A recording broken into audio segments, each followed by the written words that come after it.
Olá pessoal, Pedro Amorim Pereira, canal Mestre Bonsai no YouTube. Hoje vamos falar de estaquia.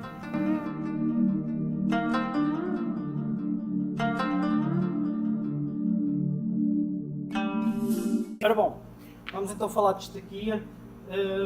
Antes de mais, é preciso saber que algumas espécies permitem, outras espécies não permitem fazer estaquia. Geralmente, por exemplo, as resinosas mais cascudas, vamos chamar assim, por exemplo os pinheiros, fazer estaquia de pinheiro é muito difícil, não é impossível, mas é muito difícil.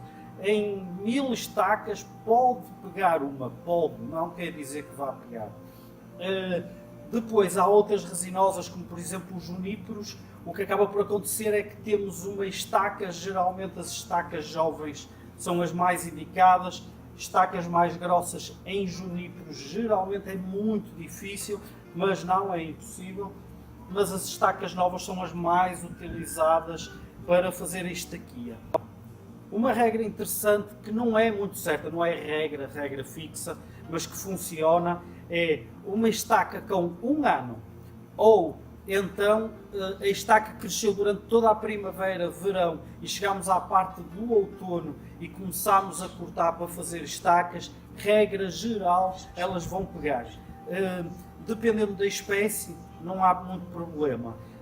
Estacas mais novas dependem muito de espécie para espécie. Geralmente estacas com 1 mês, 2 meses, por exemplo, cresceu, tem 1 mês, é muito difícil que essa estaca vá pegar. Mas se for uma estaca que já tem 6 meses, quase 1 ano, é bastante mais fácil que a estaca pegue. Existem espécies interessantes que basta colocar em água e então elas criam raiz. Por exemplo, o ligustro, ou o ligustrinho no Brasil, é uma espécie que cria raiz muito facilmente. Ligustros japónicos têm uma folha bastante maior, também cresce raiz muito facilmente. O ficus também cresce raiz muito facilmente, mesmo mergulhada na água. A ceriça também cria raiz muito facilmente. Portanto, existem espécies em que, mesmo mergulhadas na água, elas vão criar. Uma parte da estaca vai apodrecer, porque está totalmente mergulhada, mas geralmente a estaca que está a 1/3 da superfície, aquele bocadinho, geralmente cria alguma raiz. Há uma troca gasosa maior, então ela vai criar raiz. Daí a importância do tamanho da estaca. Então vamos ao tamanho da estaca. As estacas, geralmente temos que pensar que no mínimo metade da estaca tem que ficar debaixo da terra, ou debaixo da mistura que vamos utilizar. Estacas pequenininhas depende. Geralmente, mesmo as pequeninas, aproveitar metade fica debaixo de terra, a outra metade fica à superfície, está ótimo.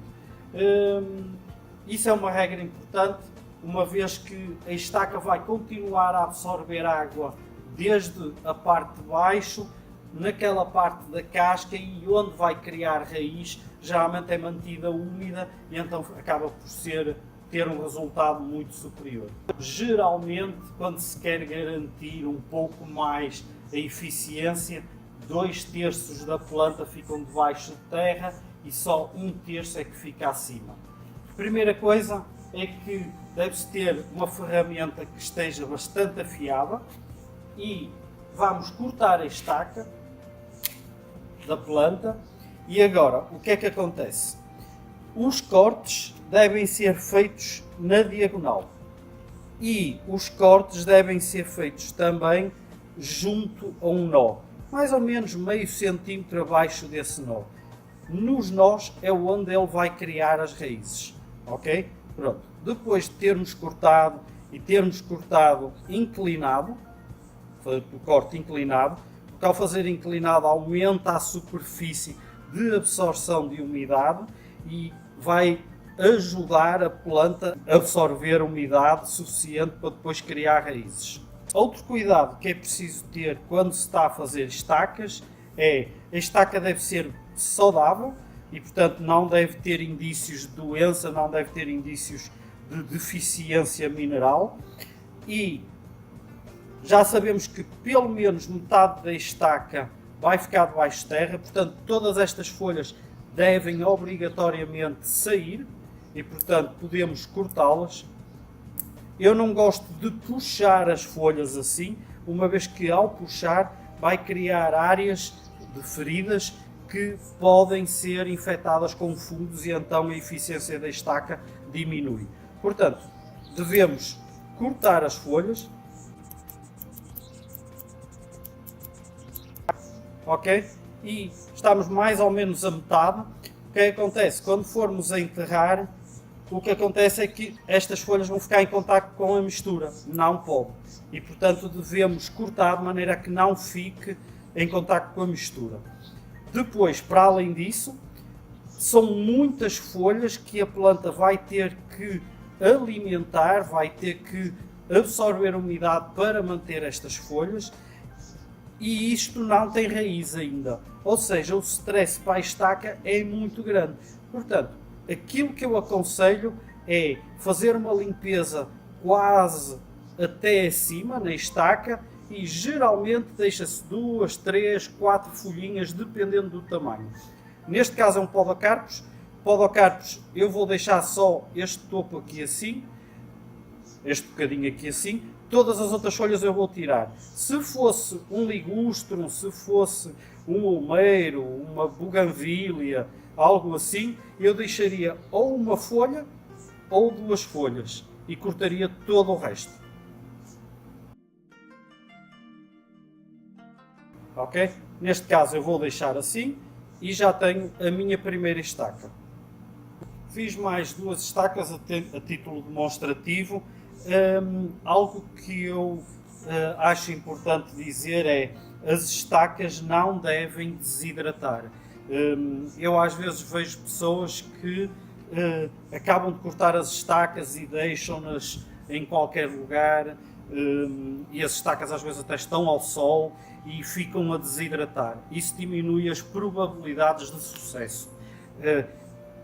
Existem algumas espécies que são a exceção. Por exemplo, a oliveira. A oliveira, por incrível que pareça, mesmo que a estaca seja deixada à parte, geralmente ela vai pegando dependendo do nível de desidratação. Contudo, tem mais sucesso se ela não desidratar tanto. Os juníperos é outro desses exemplos. É habitual os próprios viveiros cortam muitas estacas e só meio-dia mais tarde, mais ou menos, umas horas, 2 horas mais tarde, é que dão uma limpeza e começam a colocá-las em vaso.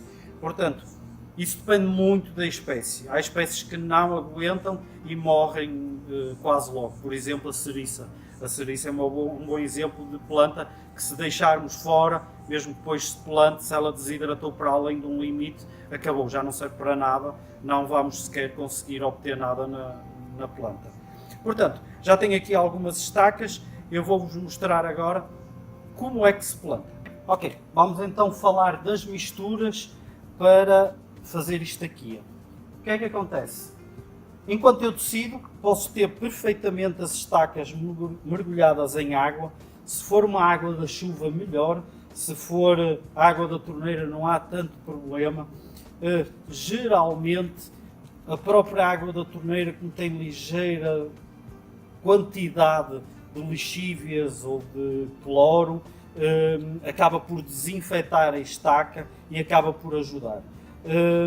Mas depende das quantidades. Por exemplo, eu em Portugal já quase não utilizam cloro, já quase não utilizam lixívia, contudo utilizam calcário. E portanto a água da torneira influencia um bocadinho, não muito, mas acaba por influenciar, e o calcário acaba por evitar às vezes até que a planta enraize. Por exemplo, no caso das azáleas, se mergulharmos nessa água, uma água é calcária, e elas gostam de terra mais ácida, a própria água acaba por atrasar o desenvolvimento de raízes.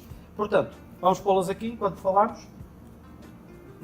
Existem várias hipóteses, eu coloquei aqui algumas. Isto aqui é um pó de tijolo. Este pó de tijolo foi peneirado e deve ter aproximadamente 1 milímetro de tamanho. Para estacas pequeninas pode-se utilizar perfeitamente este estilo de pó. Para estacas pequenas também pode-se usar areia fina, não há problema. Geralmente, se houverem furos no fundo do vaso, a areia escoa e mantém uma grande quantidade de umidade, assim como o pó de tijolo.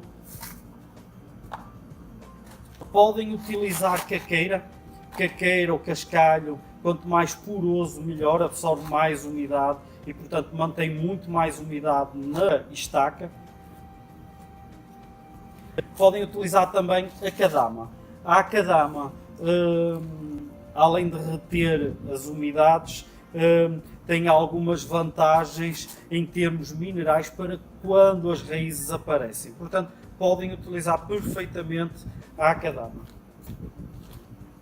Podem também utilizar um material vulcânico que é perlita. Perlita podem utilizar perfeitamente sem qualquer problema.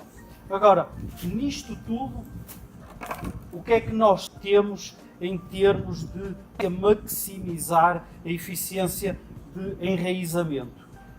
Quanto mais inerte for o material, quanto menos agentes patogénicos tiver o material, mais hipóteses de sucesso nós vamos ter no enraizamento da estaca. Dito isto, a perlite é a que tem mais hipóteses de sucesso, tanto pela granulometria quanto pelo escoamento do excesso da água. A cadama está em segundo lugar, ela é bastante boa, não é um material com agentes patogénicos por aí fora, contudo ao longo do tempo realmente pode criar e daí estar em segundo lugar, mas é muito bom. O tijolo, a areia e o pó de tijolo geralmente têm bastantes agentes patogénicos. Alguns facilitam mais, por exemplo, o grano maior facilita mais que exista uma inoculação superior desses agentes patogénicos e, portanto, funciona, mas pode-se perder ainda algumas estacas. Contudo, qualquer uma destas hipóteses é uma boa hipótese, tendo em conta que grão mais pequeno será para estacas mais pequenas ou para estacas que vocês, por exemplo, já experimentaram colocar em grão maior, mas morreu, e então por alguma razão elas precisam de uma quantidade muito maior de umidade, e então sendo assim, às tantas mais vale reduzir ao grão. De resto, todos eles são boas hipóteses. Como fazer agora a parte da estaca? É assim, podem pegar num vaso e se conseguirem garantir de que essa mistura vai estar úmida para o molhado durante a maior parte do dia, qualquer lugar é bom para colocar. Um vaso, um copo, uma garrafa cortada que eu vou fazer aqui e já vou mostrar. Existem um sem número de hipóteses. Aqui, neste caso, eu vou-vos mostrar com uma garrafa, eu vou cortar. Ok? Uma garrafa qualquer. Eu cortei assim, eu já vos vou mostrar porquê. Pronto, temos aqui esta parte da garrafa. Agora, eu quero que ela tenha muita umidade, mas não tenha excesso de água. O que é que acontece? Eu vou querer criar um reservatório. Neste caso, eu quero criar um reservatório que virá mais ou menos até aqui. A estaca irá ficar mais ou menos aqui nesta área. Este reservatório vai garantir que a estaca vai ter umidade suficiente para conseguir sobreviver. Isto porque eu estou num clima muito quente. Eu estou em Manaus, a temperatura mínima são 27 graus, mesmo durante a noite nunca baixa abaixo disso, pelo menos não habitualmente, às vezes 25 no mínimo. E o que acaba por acontecer é que o calor é constante, é sempre, parece que estamos numa espécie de uma sopa de calor com alguma umidade, quando estamos na época das chuvas, que é o caso agora. Se não estamos na época das chuvas, então seca muito, muito rapidamente e a planta não consegue compensar a desidratação e geralmente as estacas até acabam por morrer. Outra solução será, pode pôr em vaso, se está num clima que é ameno, não há tanto esse problema, mas depois vai ter que cobrir, que é algo que eu vou mostrar com aquela parte da garrafa, convém cobrir um pouco a estaca para evitar uma desidratação excessiva. Mas já vamos falar disso. Então, para já, o que eu vou fazer foi um furos de drenagem aqui. Ok, eu fiz de furos de drenagem a toda a volta, o suficiente para conseguir escoar o excesso da água, mas de maneira a deixar uma pequena reserva aqui. E neste caso, até a matéria que eu tenho em maior quantidade, vou usar por litro. Agora, o que acontece é que a perlite é branca e é uma espécie de pedra pómez esmagada. Ela é muito leve, se colocarmos na água ela flutua. O que dificulta um pouco às vezes o facto de nós queremos regar e manter a perlite no local. Portanto, eu utilizo quase só para isto aqui, eu não utilizo tanto para as plantas, mas pode-se misturar na terra das plantas para tornar a terra mais leve. Ok, coloquei, não vou colocar rente ao topo, não vale a pena, porque isso depois iria acabar por cair, mas enchi esta parte assim e agora vamos colocar alguma água. Como podem ver, o excesso da água a escoar já chegou ali ao limite e a perlite já está a começar a molhar. Eu hoje ainda vou regar mais algumas vezes, uma vez que, apesar de ser uma pedra pómez e apesar de ficar a flutuar, ela consegue absorver água. Temos as estacas e com um axi, com algo que dê para fazer um furinho. Isto porquê? Porque se usarmos a estaca para meter por aqui dentro, o que acaba por acontecer é que estamos a estressar a área que fizemos o corte. Podemos estar a afastar a casca do tronquinho. Isso vai fazer com que a eficácia de enraizamento seja menor. Para evitar isso, então podemos utilizar algo para fazer o furo e depois inserir a estaca. Algo que eu disse há bocadinho, não esquecer cortar em diagonal e quanto maior for a área de diagonal, melhor. Existe um limite, não convém também que seja muito comprida, mas dá perfeitamente para utilizar assim. Um pequeno truque para algumas espécies que sejam muito difíceis de enraizar, algo que podem fazer é, ao retirar da árvore, lascar, ou do ramo que estão a utilizar, não é? Lascar, e fica aquele esfiapo ali embaixo, mas fica um bocado da casca antiga da árvore. Ok, o que é que acontece? Aquele esfiapo nós cortamos e fazemos só um topo bonitinho, que é para não ficar aquele esfiapo assim, que não é eficiente, mas corta-se um bocadinho, mas fica casca antiga agarrada à árvore. Isso às vezes maximiza, dependendo da espécie, maximiza o poder de enraizamento. É muito bom para juníperos, é muito bom para outras espécies que às vezes têm mais dificuldade em enraizar, mesmo quando a estaca já tem um ano. Ok, fazemos o furo e inserimos a estaca. Vamos fazer a mesma coisa para as outras. Esta eu fiz de propósito deixá-la assim, em V. Dá para utilizar estacas assim. Isto facilita às vezes para nós que queremos fazer bonsai, depois do primeiro ramo já existir assim. O stress é maior, convém deixar uma ou duas folhas, mesmo quando a espécie pede mais, deixar só uma ou duas folhas, não mais do que isso, exatamente para não estressar muito a planta. E depois, quando se vai plantar, faz-se exatamente a mesma coisa. Planta-se quase tudo, deixa-se de maneira a não encostar as folhas, mas de resto vai tudo para dentro da terra. O que acontece é que às vezes nós, como eu aqui, estamos em climas muito quentes. Quando se está em climas muito quentes, convém ajudar a planta a não desidratar. Para ajudar a planta a não desidratar, podemos fazer uma espécie de estufa. Por isso eu guardei isto, e então aquilo que eu vou fazer é, eu vou colocar a campânula,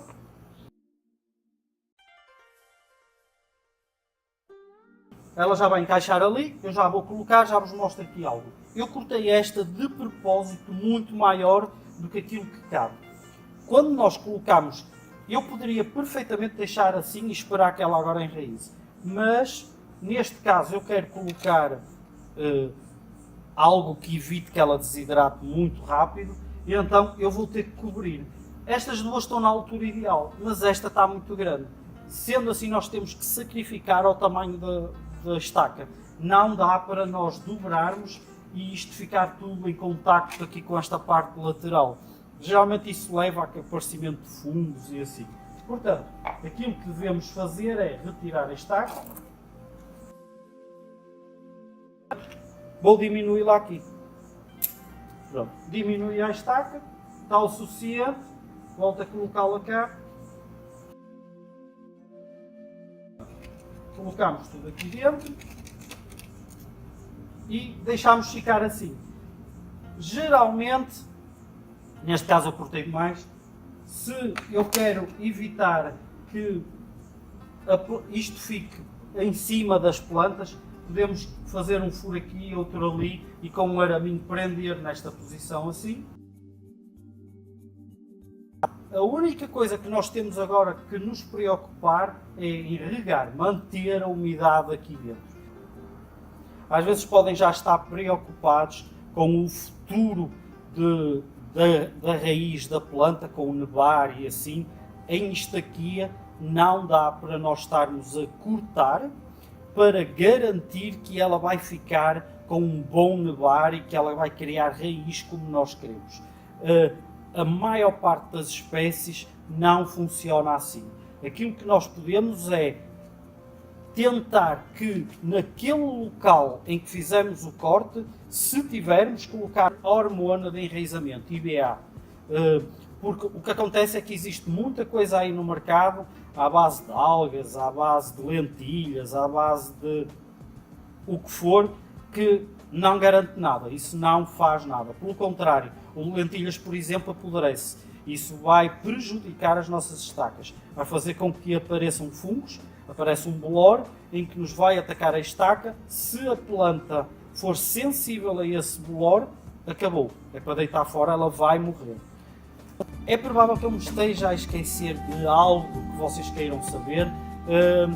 Façam uma coisa, comentem aí em baixo, perguntem aquilo que quiserem perguntar. Não há, eu tenho pessoas a dizer, mas eu tenho medo, a pergunta é meio ridícula. Não há perguntas ridículas, apenas há pessoas que têm algum conhecimento a mais, outras que têm conhecimento a menos. Eu terei todo o gosto, se souber, partilhar o meu conhecimento com vocês. Portanto, comentem, não interessa qual o comentário que vocês fazem, desde que seja um comentário válido.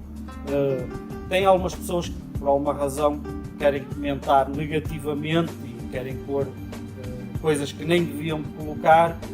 O YouTube está a censurar isso automaticamente. Okay? Portanto, perguntas, façam as perguntas que fizerem e eu respondo. Eu leio todas as vossas perguntas e respondo a todas as vossas perguntas. Se por acaso falhar, pode acontecer, eu não recebo a notificação de que foi feita a pergunta e eu não consigo percorrer todos os vídeos.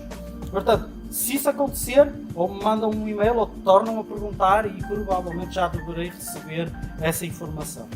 Pronto, não se esqueçam, subscrevam o canal se ainda não estão subscritos, deem o like, partilhem o vídeo, principalmente partilhem, ajuda-me bastante a crescer também, e vamos nessa. Qualquer coisa, estou aqui para vocês. Tchau, pessoal!